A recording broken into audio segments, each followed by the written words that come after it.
Il-maġġoranza tal-persuni pożittivi għal COVID-19 li qegħdin l-isptar jinsabu hemm għal raġunijiet oħra u mhux qegħdin ibatu minn komplikazzjonijiet relatati mal-COVID-19.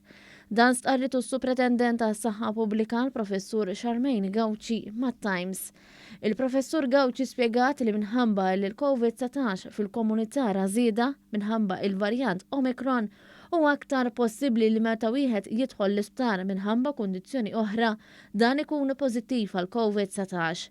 With such a high prevalence, it is expected that you will find someone who is positive at that stage. So we have some people who are in hospital who are cared for because of their COVID complications. However, we have other people who are cared for their other condition, but they were found to be positive. Hawn ispjegat li kull persuna li jidħol għal kura fl-isptar ikollu jagħmel test tal-COVID-19 u jekk din tinstab li hija pożittiva hija tinżamm fl-isptar. Il-Professur Gawci tenniet li dan ifisser li l-isptarijiet qed jiraw inqas nies ibatu minn komplikazzjonijiet relatati mal-COVID-19 u dan huwa possibbli biss minħabba il-vaċċin li jkompli jissaħħaħ permezz tad-doża tal-booster.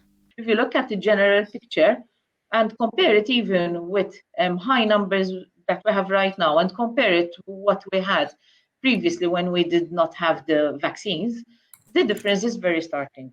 Mat-Times, is-Supretendent tas-Saħħa Pubblika sostnit ukoll li persuni li nstabu li huma pożittivi għal COVID-19 mhux ser jibqgħu jirċievu ittra oħra dwar il-perjodu ta' kwarantina.